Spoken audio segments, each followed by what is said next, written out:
नमस्कार, good morning. मैं हूं आपके साथ पुनीता सिंह और मेरे साथ मेरे सहयोगी अभिषेक पांडे भी मौजूद हैं और वक्त हो गया है हमारे खास कार्यक्रम चाय पर चर्चा का। अपने इस खास कार्यक्रम में हम बात करेंगे राहुल गांधी के उस विवादित बयान पर जो उन्होंने साल 2018 में दिया था और केंद्रीय गृह मंत्री अमित शाह पर दिए गए विवादित बयान पर राहुल गांधी की मुश्किलें अब बढ़ती हुई नजर आ रही है। क्या है खबर, वो आपको आगे विस्तार से पूरी जानकारी देंगे। तो जाहिर तौर पर जिस तरीके से राहुल गांधी का ये पूरा बयान निकलकर सामने आया, पुनीता आपने जो जिक्र किया, इसको लेकर विवाद की स्थिति जो है वो भी अब बढ़ती हुई नजर आने लगी है और राहुल गांधी के खिलाफ मानहानि केस में आज सुनवाई होनी है। इस पूरे मामले को लेकर सभी की निगाहें बनी हुई हैं। विपक्ष जो है वो पहले से ही इस पूरे मामले को लेकर सरकार के ऊपर गंभीर आरोप लगा रहा है और हमलावर है लगातार। लेकिन दूसरी ओर अगर सत्ता पक्ष को लेकर बात करें, बीजेपी को लेकर बात करें, वो भी विपक्ष पर हमलावर है। राहुल गांधी के खिलाफ मानहानि केस में आज सुनवाई होनी है। बड़ी जानकारी, गृह मंत्री अमित शाह पर विवादित टिप्पणी को लेकर पूरा मामला, और यहां पर 9 दिसंबर को सुनवाई और 2018 में बेंगलुरु में दिया था उन्होंने विवादित बयान। राहुल गांधी के खिलाफ मानहानि केस में आज सुनवाई होगी। बड़ी खबर है, राहुल गांधी के खिलाफ मानहानि केस में सुनवाई होनी है। गृह मंत्री अमित शाह पर विवादित टिप्पणी उन्होंने की थी। 9 दिसंबर को शोक प्रस्ताव के कारण जो है सुनवाई टल गई थी। 2018 में बेंगलुरु में उन्होंने ये विवादित बयान दिया था जिसको लेकर अब सुनवाई की जाएगी। तो ये बड़ी खबर है जो इस बीच निकलकर सामने आ रही है। 7 साल पुराना ये मामला, 7 साल पहले राहुल गांधी ने गृह मंत्री अमित शाह को लेकर विवादित बयान दिया था और अब इस पूरे मामले को लेकर सुनवाई जो है वो की जाएगी। ये बड़ी खबर है जो इस बीच निकलकर सामने आ रही है और विवादित मामले को लेकर सुनवाई की जानी है। राहुल गांधी के खिलाफ सुनवाई होगी। गृह मंत्री अमित शाह पर उन्होंने विवादित टिप्पणी की थी। 9 दिसंबर को शोक प्रस्ताव के कारण जो है ये सुनवाई टल गई थी और अब इस पूरे मामले को लेकर सुनवाई होगी और सभी की निगाहें बनी हुई हैं कि कोर्ट जो है सुनवाई के दौरान क्या कुछ कहता है। बिल्कुल, और आज राहुल गांधी की मुश्किलें हो सकता है कि बढ़ती हुई भी नजर आए। हालांकि इंतजार करना होगा कि कोर्ट की तरफ से आखिर क्या कहा जाता है। तो राहुल गांधी के खिलाफ मानहानि केस में आज सुनवाई होने वाली है और राहुल गांधी के खिलाफ मानहानि केस में सुनवाई होगी। दरअसल गृह मंत्री अमित शाह पर विवादित टिप्पणी के मामले को लेकर ये पूरा मामला जो है कोर्ट तक पहुंचा है। 2018 में बेंगलुरु में राहुल गांधी ने विवादित बयान दिया था और उनके खिलाफ मानहानि का केस, जिस मामले में आज कोर्ट में सुनवाई होने वाली है। तो पूरा मामला 2018 का है, बेंगलुरु में जब उन्होंने गृह मंत्री अमित शाह को लेकर विवादित बयान दिया था और इसके बाद राहुल गांधी के खिलाफ मानहानि का केस दर्ज हुआ। पूरा मामला कोर्ट तक पहुंचा है और आज इस पूरे मामले को लेकर सुनवाई होने वाली है। तो राहुल गांधी अक्सर कई बार ऐसे देखा गया है कि चुनाव प्रचार के दौरान या फिर अलग अलग जगहों पर कार्यक्रम के दौरान कई बार ऐसे टिप्पणी या फिर कई बार ऐसे विवादित बयान दे जाते हैं जिनके बाद उनकी मुश्किलें बढ़ती हुई नजर आ रही है। और आज अपने बयानों के कारण ही राहुल गांधी कोर्ट में इनके विवादित बयान को लेकर सुनवाई होने वाली है। दरअसल 9 दिसंबर को शोक प्रस्ताव के दौरान जो उन्होंने बयान दिया था, अब उसे लेकर उनकी मुश्किलें बढ़ती हुई इस वक्त नजर आ रही है। लेकिन देखना यही होगा कि आखिर आज क्या राहत मिलती है या फिर मुश्किलें बरकरार रहती है राहुल गांधी की, क्योंकि इससे पहले भी कई बार राहुल गांधी विवादित बयान दे चुके हैं और पूरा मामला कोर्ट तक भी कई मामले कोर्ट तक भी पहुंचे हैं। और ऐसे में गृह मंत्री अमित शाह पर दी गई टिप्पणी को लेकर भी राहुल गांधी का ये पूरा मामला कोर्ट तक पहुंचा है। इस बीच हमारे 2 सहयोगी जुड़ गए हैं। हमारे सहयोगी मनोहर केसरी और आनंद सिंह हमारे साथ जुड़े हैं। सबसे पहले मनोहर, मैं आपका रुख करना चाहूंगा, जानकारियां मनोहर मैं आपसे चाहूंगा। इस बीच जिस तरीके से राहुल गांधी का विवादित बयान सामने आया था उसको लेकर बीजेपी किस तरीके से हमलावर है, क्योंकि उस वक्त भी जो है लगातार हमलावर थी अगर हम बात करें बीजेपी को लेकर, और अब सुनवाई होनी है इस पूरे मामले को लेकर। देखिए, सबसे बड़ी बात है कि अब इस मामले पर कोर्ट पर जो है बीजेपी की निगाहें टिकी हुई है कि आखिरकार रामचंद्र दुबे का जब ज़िरा सामने होता है, क्योंकि उस दिन नहीं हो पाया था, और वो क्या कुछ कोर्ट के सामने कहता है, क्योंकि ये मामला एमपी एमएलए कोर्ट में है। और उसके बाद बीजेपी लगातार राहुल गांधी के अक्सर हम देखते हैं, चाहे चुनाव की बात हो या कहीं बाहर हो, जिस तरह से वो बयानबाजी करते हैं उस बयानबाजी को लेकर के हमलावर दिखती है और लगातार माफ़ी मांगने की बात करती है। लेकिन आज जब कोर्ट में सुनवाई होगी इसे लेकर के तो देखना दिलचस्प होगा, क्योंकि 2018 में बेंगलुरु में एक सभा के दौरान जब राहुल गांधी ने अमित शाह को हत्यारा कहा था और उसके बाद इस को लेकर के कोर्ट में मामला गया था और कोर्ट में लगातार सुनवाई हो रही थी और गवाह से क्रॉस क्वेश्चन नहीं होने की वजह से जो है सो ये आज सुनवाई की तारीख जो है जज ने तय की है और सबकी निगाहें टिकी हुई है, क्योंकि देखना होगा कि क्या जब ये मामला आगे सुनवाई का बढ़ता है तो क्या इस मामले को लेकर के राहुल गांधी एक बार फिर माफ़ी मांगते हैं, क्योंकि कई केस में हमने देखा है कि माफ़ीनामा देना पड़ा है। जी बिल्कुल। और मनोहर, देखिए जिस तरीके से आपने भी जानकारी दी कि कोई पहली दफा ऐसा है नहीं कि अपने विवादित बयानों को लेकर वो चर्चाओं में रहे हैं। कई बार ऐसा हुआ है कि उनके ऊपर केस भी चला है, कोर्ट तक मामला पहुंचा, एक बार फिर से जिस तरीके से उन्होंने टिप्पणी दी है, अब देखना यही होगा क्या कुछ होता है। लेकिन आनंद सिंह, देखिए अब आप तमाम चीजों को करीब से देखते हैं, खास करके कांग्रेस की राजनीति को आपने बहुत करीब से कवर भी किया है। ऐसे में राहुल गांधी जो अक्सर इस तरीके से विवादित बयान देते हैं, क्या जानबूझकर दिया जाता है या फिर उनकी जुबान फिसल जाती है? क्योंकि देखिए अगर आप राजनीति में हैं, अगर कोई आप बयान देते हैं तो उसकी प्रतिक्रिया और उसका असर भी देखने को मिलता है, और क्योंकि पहली बार तो है नहीं, बार बार इस तरीके से बयान आखिर क्यों दिए जाते हैं राहुल गांधी की ओर से? जी देखिए, जिस तरीके से राहुल गांधी की हम खास तौर पे बात करें तो राहुल गांधी जो तमाम आरोप लगाते हैं, और खास तौर पे जज लोया की मौत के केस में जब उन्होंने आरोप लगाया था तो उस समय जो काफ़ी मीडिया रिपोर्ट्स आई थी उसमें बताया गया था कि आखिर जज लोया की मौत किस तरीके से हुई थी। वो अपने दोस्त के बेटे की शादी में जा रहे थे, सोहराबुद्दीन केस एनकाउंटर जो केस था उसके वो जज थे जो वो केस को सुन रहे थे। तो ऐसे में उनकी कार्डियक अरेस्ट से मौत होती है और फिर परिवार वालों के आरोप पे ही इन्होंने सारे आरोप लगाए थे। तो जो आरोप परिवार ने लगाए थे उसी आरोपों को बुनियाद बनाकर राहुल गांधी ने ये तमाम आरोप लगाए थे कि आखिर किस तरीके से अमित शाह जो देश के गृह मंत्री हैं उनको उन्होंने मर्डर एक्यूज कहा था। तो सीधे तौर पे ये बड़ा हमला था राहुल गांधी का, और बेंगलुरु में खास तौर पे जब उन्होंने प्रेस वार्ता की थी वहाँ पर, तब उन्होंने ये सीधे तौर पे आरोप लगाया था और इसी की वजह से इन पर ये केस चल रहा है।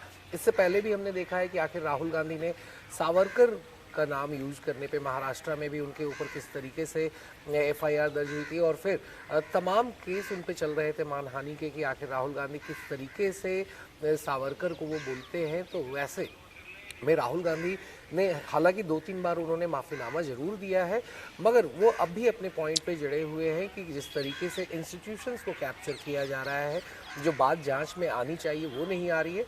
तो राहुल गांधी को कहीं ना कहीं लगता है कि इन तमाम चीज़ों के पीछे जो हकीकत है उसको कहीं ना कहीं दबाने की कोशिश की जा रही है, और यही कारण है कि वो आरोप लगाने से वो पीछे नहीं हटते हैं। जहां बड़े आरोप होते हैं खास तौर पे प्रधानमंत्री नरेंद्र मोदी पर और गृह मंत्री अमित शाह पर, वो दोनों इनके निशाने पे होते हैं, और इसी वजह से राहुल गांधी का जो आक्रमण होता है इन दोनों पर वो खास तरह से दिखता है कि आखिर कोई भी मौका जो आता है राहुल गांधी के हाथ में वो उसे छोड़ते नहीं हैं। तो यही सब तमाम कारण हैं कि जिसके वजह से राहुल गांधी कभी भी, चाहे वो कितने भी कोर्ट केसेस उनके ऊपर लगे हों, मगर वो उससे पीछे नहीं हटते। हमने देखा था कि 2023 में कैसे उनकी यही नरेंद्र मोदी के मामले में जब उन्होंने टिप्पणी की थी तो सूरत के सेशंस कोर्ट ने उन्हें 2 साल की सज़ा सुनाई थी हालांकि, और उसके वजह से ही इनकी सदस्यता भी गई थी लोकसभा की, मगर फिर सुप्रीम कोर्ट से राहत मिलने के बाद उनकी सदस्यता बहाल की गई थी, और इसकी वजह से उन्हें अपना जो दिल्ली में उनका आवास था 12 तुगलक लेन का, वो भी उन्हें छोड़ना पड़ा था। और राहुल गांधी ने सीधे तौर पे कहा था अगर सच बोलने की कीमत ये है तो मैं इस कीमत को चुकाऊंगा। तो सीधे तौर पे राहुल गांधी को लगता है कि जो बातें अभी खुलकर सामने नहीं आ रही है, कहीं ना कहीं जो इंस्टीट्यूशंस पे प्रेशर है, जांच प्रॉपर नहीं की जा रही है, तो इस वजह से भी वो पीछे नहीं हटते हैं। बिल्कुल, जाहिर तौर पर आनंद, जिस तरीके से आपने जिक्र किया, अब ये पूरा मामला विवादों में घिरा हुआ नजर आ रहा है, लेकिन दूसरी ओर मनोहर, मैं आपसे जानकारी चाहूंगा, जिस तरीके से राहुल गांधी ने बयान दिया था उस वक्त उन्होंने हत्या का आरोपी अमित शाह को बताया था, जिसको लेकर काफी ज्यादा विवाद की स्थिति जो है वो देखने को मिली थी। मनोहर, मैं आपसे ये भी जानना चाहूंगा कि किन आधारों पर और किस केस को, किस विषय को याद करते हुए राहुल गांधी के द्वारा इस तरीके का संगीन आरोप गृह मंत्री अमित शाह के ऊपर लगाया गया था?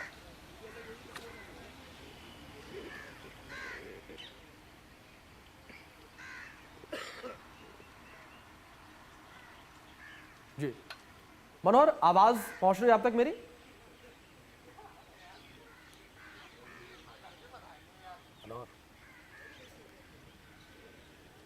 ऑडियो नहीं आ रही है। चलिए, किसी तकनीकी खामी की वजह से लगता है हमारे सहयोगी तक आवाज़ नहीं पहुंच पा रही। एक बार फिर से हम संपर्क करने का प्रयास करेंगे। लेकिन लगातार जिस तरीके से इस विषय पर हम बातचीत कर रहे हैं, जिस तरीके से आज इस पूरे मामले पर सुनवाई होनी है, ये एक बड़ा मुद्दा इस वक्त बनता हुआ नजर आ रहा है। क्योंकि राहुल गांधी ने 2018 में बेंगलुरु में जो ये बयान दिया था, इस बयान में उन्होंने गृह मंत्री अमित शाह को हत्या का आरोपी बताया था। इस पूरे मामले को लेकर काफी ज्यादा विवाद की स्थिति देखने को मिली, क्योंकि 2019 में लोकसभा के चुनाव होने थे और ठीक लोकसभा चुनाव से पहले ये बयान जो है राहुल गांधी का सामने आया था, जिसको लेकर भारी बवाल की स्थिति पूरे देश भर में देखने को मिली थी। बीजेपी ने हाथों हाथ इस बयान को लिया था और राहुल गांधी के ऊपर मानहानि के केस जो है वो किए थे। हमारे सहयोगी आनंद भी लगातार हमारे साथ बने हुए हैं, उनका रुख करूंगा मैं। आनंद, इसी बयान के साथ मैं आपके पास भी आऊंगा। जिस तरीके से हत्या का आरोपी राहुल गांधी ने गृह मंत्री अमित शाह को उस वक्त बनाया था, उस वक्त रक्षा मंत्री थे जो है अमित शाह, तो मैं आपसे समझना चाहूंगा कि किस आधार पर जो है ये बयान राहुल गांधी ने दिया था। जी अभिषेक, देखिए जिस तरह से हम बात करें खास तौर पे राहुल गांधी की, जो उन्होंने ये आरोप लगाया था, हत्या का आरोपी कहा था अमित शाह को जज लोया के मौत के मामले में, तो ये सीधे तौर पे जिस तरीके से उनके परिवार वाले लोग और मीडिया रिपोर्ट्स उस समय जो भी आई थी कि आखिर जज लोया की मौत किस तरह से संदेहास्पद थी और कहीं ना कहीं किसी बड़े लोगों का हाथ था उसमें, तो उसी पे चूंकि वो सोहरावर्दीन केस जो इनकाउंटर हुआ था उस केस की वो सुनवाई कर रहे थे। ये बड़ा ही सेंसिटिव मामला था और सीधे तौर पे कहीं ना कहीं गुजरात से जुड़ा हुआ भी था, चूंकि अमित शाह का इस पे नाम था। इसी वजह से राहुल गांधी ने परिवार के आरोप को भी बुनियाद बनाते हुए, उन मीडिया रिपोर्ट्स को बुनियाद बनाते हुए उन्होंने ये आरोप लगाया था। और जिस तरीके से 2002 में भी हमने देखा था, आखिर जब जिस तरीके से अमित शाह को गुजरात के बाहर जाना पड़ा था, तो उन आरोपों को भी कांग्रेस नहीं भूलती। और इसी वजह से जब राहुल गांधी को ये मौका मिला तो उन्होंने सीधे तौर पे ये बड़ा आरोप लगाया। हालांकि हमने देखा है कि बीजेपी की तरफ से भी सीधे तौर पे कई बार इस तरह की टीका टिप्पणियां की गई हैं कांग्रेस के सीनियर लीडरशिप पे भी, और कांग्रेसी भी उसको लगातार उठाते हैं कि आखिर किस तरीके से सोनिया गांधी जो खास तौर पे सीपीपी चेयरपर्सन है वो इस तरह के आरोप नहीं लगाती है, मगर उनके ऊपर तमाम बड़े आरोप लगाए जाते हैं बीजेपी की तरफ से, चाहे वो प्रधानमंत्री नरेंद्र मोदी हो या अमित शाह हो।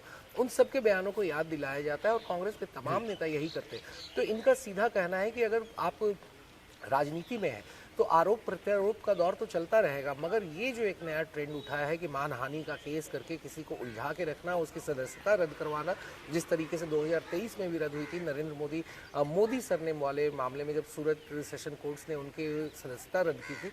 हालांकि फिर सुप्रीम कोर्ट से जाकर उनको राहत मिली थी, जब 2 साल की सजा थी तो उसको कम कर दिया गया था। बिल्कुल तो आनंद, जिस तरीके से आपने जिक्र किया राहत तो जरूर मिली, लेकिन अब आनंद जिस तरीके से पूरे मामले को लेकर सुनवाई एक बार फिर से होनी है, ये पूरा मामला एक बार फिर से राजनीति का केंद्र बनता हुआ नजर आ रहा है, क्योंकि विवाद बढ़ता नजर आ रहा है। मेरी सहयोगी पुनीता भी लगातार मेरे साथ बनी हुई है। पुनीता, आप भी कुछ सवाल करना चाह रही थी? बिल्कुल, और क्योंकि अभी थोड़ी देर पहले आनंद ने ये कहा था कि राहुल गांधी मौके को भुनाना नहीं भूलते हैं, यानी कि उन्हें जो मौका मिलता है उसी को पकड़कर इसके बाद उसे लेकर बयान देते हैं। लेकिन मनोहर, मेरा आपसे ये सवाल होगा कि अगर कोई जनप्रतिनिधि हो, क्या अगर कोई बयान देता है किसी भी चीज पर और हत्या जैसा अगर आरोप लगाया जाता है तो बहुत ही बड़ा संगीन ये आरोप है, तो नहीं लगता कि एक जनप्रतिनिधि को सोच समझकर बयान देने चाहिए? देखिए, बिल्कुल कई ऐसे परिस्थितियां देखने को मिली है। राहुल गांधी बोलते हैं, उसके बाद बैकफुट पे नजर आ जाते हैं। हालांकि अगर आप देखें, हमारे सहयोगी आनंद ने बताया कि उनका जो बयान है, जो बेंगलुरु में उन्होंने बयान दिया, कोई टंग स्लिप नहीं है, बल्कि उन्होंने सोच समझ करके जो है सो टारगेट किया केंद्रीय गृह मंत्री को। लेकिन एक एलओपी को, एक जनप्रतिनिधि को, एक सांसद को, गांधी परिवार के बड़े नेताओं में से एक हैं, वो राष्ट्रीय अध्यक्ष रह चुके हैं कांग्रेस के, और ऐसी स्थिति में वो अक्सर इस तरह के बयान देना, बिना सबूत के बयान देना क्या जायज़ है? और इसी को लेकर के जो है सो कोर्ट में मामला गया था। और आज जब कोर्ट की सुनवाई होगी तो देखना दिलचस्प होगा कि आखिरकार इस तरह से राहुल गांधी जो बोलते हैं, किसी के ऊपर कोई भी आरोप लगा देते हैं। जज लोया का केस हो, याद होगा, इनकी सदस्यता इसी वजह से गई थी। हालांकि सुप्रीम कोर्ट से तो इनको हरी झंडी मिल गई, सदस्यता वापस हो गई, लेकिन कुछ दिन के लिए गई, लेकिन गई। तो ऐसे में राहुल गांधी को और कोई भी जनप्रतिनिधि को सोच समझ करके बयान देना चाहिए, क्योंकि 140 करोड़ की जनता है, वो देखती है कि अगर एक जनप्रतिनिधि इसी तरह से गैर जिम्मेदाराना अगर बयान देता है तो इसका क्या इम्पैक्ट पड़ेगा, लोग किस तरह से विश्वास करेंगे। हालांकि राजनीति है, राजनीतिकरण किया जा रहा है, बीजेपी की ओर से लगातार राहुल गांधी पे हमले किए जा रहे हैं, लगातार कहा जा रहा है कि वो कभी भी कुछ भी बोल जाते हैं। कई नेता तो अब ऐसे हैं कि उन पे कोई टिप्पणी करने से भी बचते हैं कि हम राहुल गांधी पे क्या बोलेंगे। तो आप समझ सकते हैं कि उन्होंने अपने बयानों से किस तरह से जो है अपनी छवि बनाते जा रहे हैं। जी बिल्कुल, जाहिर तौर पर मनोहर, जिस तरीके से आपने जिक्र किया, और इस बीच हमारे सीनियर एडिटर संजय शर्मा जी भी जिस तरीके से जुड़ेंगे, उनसे भी हम चर्चा करेंगे, सवाल जवाब करेंगे। लेकिन आनंद, मैं आपका रुख करूंगा। आनंद, अगर पश्चिम बंगाल चुनाव को लेकर बात करूं मैं, और 2026 में असम के जो विधानसभा चुनाव होने हैं, साउथ में भी 3 राज्यों में चुनाव होने हैं, जिसमें केरल भी शामिल है, ऐसे में क्या इन 5 राज्यों के चुनाव से पहले यह माना जाए कि भारतीय जनता पार्टी अब विपक्ष को घेरने की तैयारी कर रही है इस एक मुद्दे से? क्योंकि हमने ये देखा है कि बीजेपी हर छोटे छोटे मुद्दे को बड़ा बनाने की कोशिश करती है। अभिषेक, देखिए जिस तरीके से बंगाल में और असम में जो चुनाव होने वाले हैं, और ख़ास तौर पे लगातार विपक्ष जो है वो ये मुद्दा उठा रहा है कि आखिर किस तरीके से वोट चोरी की गई। राहुल गांधी ने 3 प्रेस कॉन्फ्रेंसेस की, और फिर जब इलेक्टोरल रिफॉर्म्स पे यानी चुनाव सुधारों पे जब लोकसभा में चर्चा हो रही थी, तो वहाँ भी राहुल गांधी ने आखिर चैलेंज किया गृहमंत्री अमित शाह को कि आखिर किस तरीके से वोट चोरी हो रही, किस तरीके से डुप्लीकेट वोटर्स है वहाँ पर। तो ये सारे तमाम चीज़ें विपक्ष चाहती है कि ये उन मुद्दों को लेकर चुनाव में उतरे, और जिस तरीके से लगातार आसाम में खास तौर पे जिस तरीके से लगातार वहाँ पे जो हालात बने हुए हैं, हिमंता बिस्वा शर्मा की जिस तरह की राजनीति है, कांग्रेस ने खास तौर पे गौरव गोगोई जो कि पूर्व मुख्यमंत्री रहे हैं असम के, तरुण गोगोई उनके बेटे हैं, उनको जिम्मेदारी है, और गौरव गोगोई डिप्टी लीडर भी हैं लोकसभा में। तो ऐसे में आसाम कांग्रेस की कमान उन्हें दी गई है, और अब बड़ा ही दिलचस्प होगा, बंगाल का चुनाव हो या फिर आसाम का चुनाव हो, दोनों जगहों पे विपक्ष जो है वो चाहेगा कि आखिर किस तरीके से जो आसाम में खास तौर पे बीजेपी की सरकार है, और वहीं बंगाल में जिस तरीके से ममता बनर्जी की सरकार है, वहाँ पर उन दोनों पे किस तरीके से आक्रमण करना है, उन्हें टारगेट कैसे करना है, किन मुद्दों को लेकर चुनाव में उतरना है, क्योंकि मुद्दे लगातार बहुत सारे हैं इन दोनों राज्यों में। खासतौर पे बंगाल की बात करें, हमने देखा है वहाँ किस तरह से पोलराइजेशन का एक तरह से आप कह सकते हैं वहाँ पॉलिटिक्स चल रही है लगातार। तृणमूल कांग्रेस हो या फिर बीजेपी हो, वो दोनों एक दूसरे के आमने सामने हैं, और बीजेपी का लगातार दावा है कि वो इस बार बंगाल में ममता बनर्जी से सत्ता की चाबी ले सकती है, मगर वहीं तृणमूल कांग्रेस का कहना है कि ये सपने देख रहे हैं। वहीं अगर हम खास तौर पे बात करें आसाम में, तो जिस तरीके से हिमंता बिस्वा शर्मा ने खास तौर पे गौरव गोगोई के बीवी के ऊपर और उनके ऊपर जिस तरीके से आरोप लगाए हैं, उनके पाकिस्तान कनेक्शंस का हवाला दिया है, मगर गौरव गोगोई लगातार इन सब बातों को कह रहे हैं कि ये झूठ है, सरकार आपकी है। 2014 से अगर मैं गया भी था पाकिस्तान, या मेरी बीवी की कोई कनेक्शन है वहाँ पे, अगर उन्होंने काम किया है, तो वो सारी चीजें जिस तरीके से आनंद आप जिक्र कर रहे हैं, आरोप प्रत्यारोप का दौर लगातार जारी है, और इस बीच संसद का शीतकालीन सत्र भी चल रहा है, वहां पर भी लगातार हंगामा देखने को मिल रहा है। और इसी के साथ साथ हमारे सीनियर एडिटर संजय शर्मा जी जुड़ गए हैं, और मेरी सहयोगी पुनीता भी लगातार मेरे साथ बनी है। पुनीता, आपको सवाल करना चाह रही थी सर से। जी बिल्कुल। अब संजय, मेरा सवाल आपसे ये होगा, क्योंकि देखिए राहुल गांधी की अगर की बात हम कर रहे हैं, क्योंकि आज मानहानि का केस जिस पर सुनवाई होने वाली है, इस पूरे मामले को विस्तार से अगर हम समझें तो 2018 में जिस तरीके से गृह मंत्री अमित शाह को लेकर बयान दिया गया और इसके बाद केस चला, क्या लगता है इस पूरे मामले को लेकर क्या मुश्किलें बढ़ने वाली है क्या राहुल गांधी की?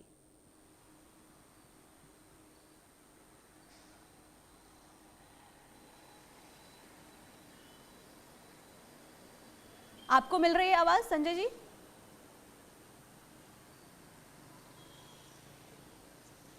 चलिए, लगता है उन तक आवाज नहीं पहुंच पा रही है, उनके पास जाएंगे और इस पूरे मामले को समझेंगे। क्योंकि देखिए अब राहुल गांधी जिन्होंने बयान दिया, और अक्सर कई बार ऐसे बयान देते हैं जिसे लेकर चर्चा काफी होती है, ना सिर्फ चर्चा बल्कि विवाद भी शुरू हो जाता है, और 2018 में ऐसे ही हुआ था।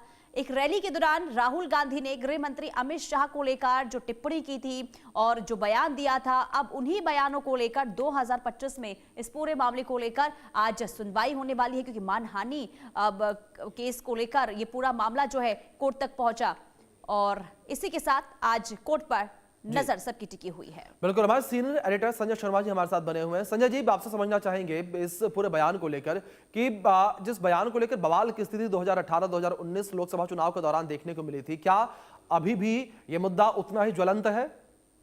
भैया आवाज नहीं आ रही। शैलेता, कोई तकनीकी खामी है जिस वजह से आवाज हमारे सहयोगी, हमारे सीनियर एडिटर संजय शर्मा तक नहीं पहुंच पा रही है, लेकिन हमारे सहयोगी मनोहर भी हमारे साथ लगातार बने हुए हैं। मनोहर, मैं आपका रुख करना चाहूंगा और आपसे समझना चाहूंगा इस मुद्दे को लेकर। जिस तरीके से लगातार इस पूरे विषय को हम बात कर रहे थे, आनंद, जिस तरीके से हम देख रहे हैं इस पूरे मुद्दे को लेकर और जिस तरीके से सवाल मैंने संजय जी से भी किया था यही कि 2018 और 19 के समय में इस पूरे मुद्दे को भुनाने का प्रयास बीजेपी ने किया था, क्या 7 साल के बाद करीब करीब ये मुद्दा आज भी उतना ज्वलंत है? जी अभिषेक, देखिए खास तौर पे अगर हम आज बात करें जो अमित शाह पे जो संगीन आरोप राहुल गांधी लगाए थे, तो 2018 में ये आरोप लगे थे। 2019 में राहुल गांधी ने फिर पूरे जो लोकसभा चुनाव का नैरेटिव था वो रफाल पे उन्होंने लाया था, तो कहीं ना कहीं ये मुद्दा उसी वक्त दब चुका था। तो आज की डेट में अगर हम बात करें 2025 में 7 साल बीत चुके हैं इस मामले के, तो इसका अब कोई नैरेटिव नहीं बचा है। और जिस तरह से सुल्तानपुर कोर्ट में, यूपी के सुल्तानपुर में खासतौर पे इस पे आज जो जिरह होनी है, गवाही की पेशी होनी है, वहाँ पे वो अपनी बात रखेंगे राहुल गांधी के खिलाफ में। जिस बिल्कुल, जाहिर तौर पर आनंद, इस पूरे मामले को लेकर विवाद की स्थिति अभी भी बनी हुई लगातार नजर आ रही है। अब देखने वाली बात यहाँ पर यही होगी कि पूरे मामले को लेकर सुनवाई जब होगी तो कोर्ट की टिप्पणी क्या होती है। फिलहाल मनोहर, संजय जी और आनंद, आप तीनों का बहुत शुक्रिया जुड़ने के लिए, उन तमाम जानकारियों के लिए भी। और अब आगे बढ़ते हैं। इस बीच बड़ी खबर निकलकर सामने आ रही है, दुखद खबर कह सकते हैं। पूर्व गृह मंत्री शिवराज पाटिल के निधन को लेकर यह जानकारी सामने आई है। पूर्व गृह मंत्री शिवराज पाटिल का निधन हुआ है, 91 वर्ष